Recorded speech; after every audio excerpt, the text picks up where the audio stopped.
चक्रवृद्धि ब्याज, दुनिया का 8वां अजूबा। अध्याय 1, चक्रवृद्धि ब्याज का परिचय। चक्रवृद्धि ब्याज की परिभाषा। चक्रवृद्धि ब्याज वह ब्याज है जो न केवल आपके मूलधन पर अर्जित होता है, बल्कि पिछले ब्याज पर भी ब्याज कमाता है। इसे ब्याज पर ब्याज कहा जाता है। चक्रवृद्धि ब्याज के बारे में प्रसिद्ध वैज्ञानिक एल्बर्ट आइंस्टीन ने कहा था कि चक्रवृद्धि ब्याज दुनिया का 8वां अजूबा है। जो इसे समझता है वह इसे कमाता है, जो नहीं समझता वह इसे चुकाता है। चक्रवृद्धि ब्याज का महत्व। चक्रवृद्धि ब्याज न केवल व्यक्तिगत वित्त के लिए महत्वपूर्ण है, बल्कि ये वैश्विक अर्थव्यवस्था के लिए भी एक महत्वपूर्ण घटक है। ये निवेशकों को दीर्घकालिक संपत्ति बनाने में मदद करता है और आर्थिक विकास के लिए आवश्यक वित्तीय संसाधन प्रदान करता है।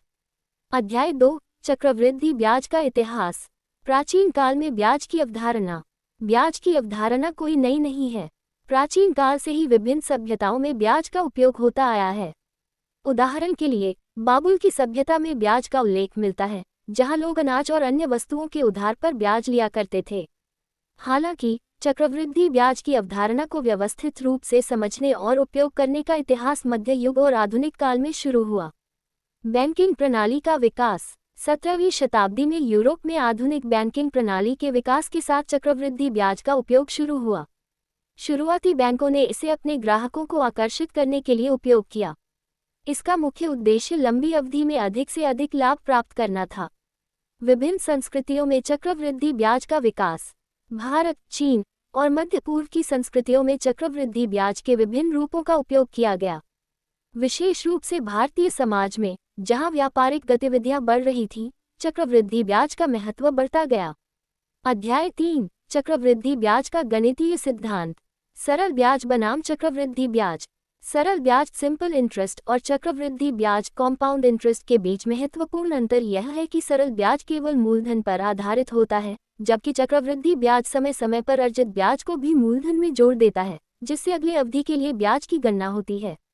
चक्रवृद्धि ब्याज का फॉर्मूला। चक्रवृद्धि ब्याज की गणना के लिए उपयोग किया जाने वाला फॉर्मूला है A = P कोष्टक 1 जोड़ R N कोष्टक N T A = P1 जोड़ N R कोष्टक नट। यहाँ A = कुल राशि कॉम्पाउंड अमाउंट, P = मूलधन प्रिंसिपल, R = वार्षिक ब्याज दर रेट ऑफ इंटरेस्ट, N = एक वर्ष में कंपाउंडिंग की संख्या number of times interest is compounded, T = समय अवधि टाइम पीरियड इन ईयर्स। उदाहरण, मान लीजिए कि आपने 10,000 रुपये 5% वार्षिक ब्याज दर पर 10 वर्षों के लिए निवेश किए।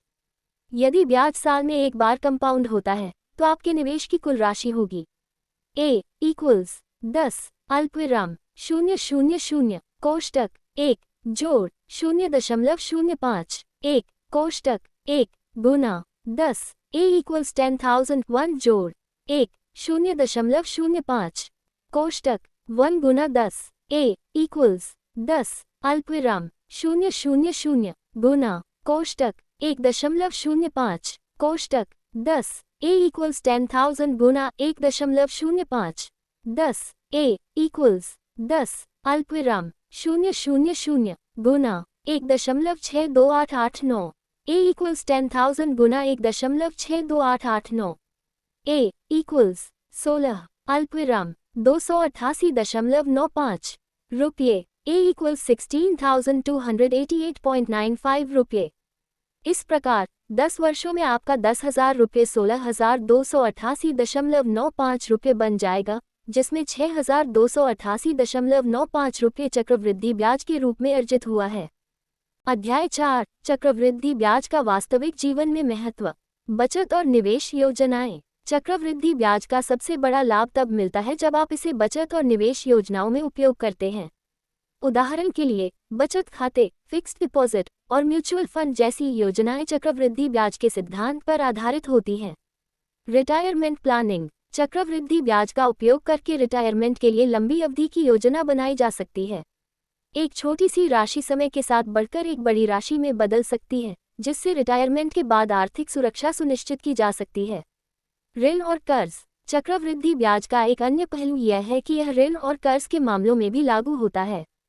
कर्ज लेने वाले के लिए यह हानिकारक हो सकता है क्योंकि चक्रवृद्धि ब्याज कर्ज की राशि को तेजी से बढ़ा सकता है। अध्याय 5 चक्रवृद्धि ब्याज का मनोवैज्ञानिक प्रभाव। धैर्य और समय की महत्ता। चक्रवृद्धि ब्याज का प्रभाव समय के साथ बढ़ता है। ये धैर्य के महत्व को दर्शाता है। यदि आप अपने निवेश को लंबे समय तक बनाए रखते हैं तो चक्रवृद्धि ब्याज के माध्यम से आपकी संपत्ति तेजी से बढ़ सकती है। लंबी अवधि की योजना। लंबी अवधि में निवेश करना और धैर्य रखना चक्रवृद्धि ब्याज से अधिकतम लाभ प्राप्त करने का सबसे अच्छा तरीका है। ये वित्तीय योजना बनाने के लिए एक महत्वपूर्ण सिद्धांत है। अध्याय 6 वित्तीय स्वतंत्रता और चक्रवृद्धि ब्याज। वित्तीय स्वतंत्रता प्राप्त करने के उपाय। चक्रवृद्धि ब्याज का उपयोग करके वित्तीय स्वतंत्रता प्राप्त की जा सकती है। इसका मतलब है कि आप अपने जीवन में किसी और पर आर्थिक रूप से निर्भर नहीं रहेंगे। अमीर बनने का सिद्धांत। धन संचय के लिए चक्रवृद्धि ब्याज का उपयोग किया जा सकता है। छोटे निवेश और धैर्य के साथ आप समय के साथ एक बड़ी संपत्ति बना सकते हैं। अध्याय 7 चक्रवृद्धि ब्याज के नुकसान। ऋण के लिए खतरनाक। चक्रवृद्धि ब्याज के नकारात्मक पहलुओं में से एक ये है कि यह कर्जदार के लिए अत्यधिक हानिकारक हो सकता है। यदि कर्ज की राशि पर चक्रवृद्धि ब्याज लगाया जाता है तो ये जल्दी से एक बड़ा ऋण बन सकता है। अत्यधिक ब्याज दरों का प्रभाव। उच्च ब्याज दरों पर चक्रवृद्धि ब्याज का प्रभाव बहुत अधिक हो सकता है। ये कर्ज लेने वाले के लिए वित्तीय संकट का कारण बन सकता है। अध्याय 8 चक्रवृद्धि ब्याज का भविष्य। डिजिटल युग में चक्रवृद्धि ब्याज। डिजिटल बैंकिंग और फिनटेक कंपनियों ने चक्रवृद्धि ब्याज के उपयोग को और अधिक सुलभ बना दिया है। ये निवेशकों और बचतकर्ताओं के लिए नई संभावनाएं प्रदान करता है। नवीनतम वित्तीय उत्पाद। नए वित्तीय उत्पाद जैसे कि डिजिटल निवेश योजनाएं और रोबो एडवाइजर्स चक्रवृद्धि ब्याज का उपयोग कर रहे हैं ताकि निवेशकों को अधिक लाभ मिल सके। अध्याय 9 चक्रवृद्धि ब्याज से प्रेरणादायक कहानियां। महान निवेशकों की कहानियां। दुनिया के महानतम निवेशक जैसे कि वॉरेन बफे ने चक्रवृद्धि ब्याज का लाभ उठाकर भारी संपत्ति अर्जित की है। वॉरेन बफे का एक उदाहरण है, मेरी संपत्ति चक्रवृद्धि ब्याज का परिणाम है। साधारण लोगों की कहानियां। ऐसे कई उदाहरण हैं जहां साधारण लोगों ने चक्रवृद्धि ब्याज का उपयोग करके अपने जीवन को बदल दिया है।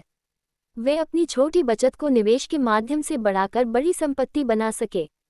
अध्याय 10 निष्कर्ष और चक्रवृद्धि ब्याज का सार। चक्रवृद्धि ब्याज का सार। चक्रवृद्धि ब्याज एक शक्तिशाली वित्तीय उपकरण है जो सही तरीके से उपयोग किए जाने पर आपकी संपत्ति को कई गुना बढ़ा सकता है। इसके लाभों को समझना और इसका सही तरीके से उपयोग करना प्रत्येक व्यक्ति के लिए आवश्यक है। चक्रवृद्धि ब्याज के साथ भविष्य की योजना। आपके भविष्य के वित्तीय लक्ष्यों को प्राप्त करने के लिए चक्रवृद्धि ब्याज का उपयोग कैसे किया जा सकता है, इस पर विचार करें। लंबी अवधि के निवेश और वित्तीय अनुशासन के माध्यम से आप वित्तीय स्वतंत्रता प्राप्त कर सकते हैं। दोस्तों, अगर आपको ये कहानी पसंद आए हो तो कृपया मेरे चैनल को सब्सक्राइब करें, इसे लाइक और शेयर करें और मुझे कमेंट करके बताएं। धन्यवाद।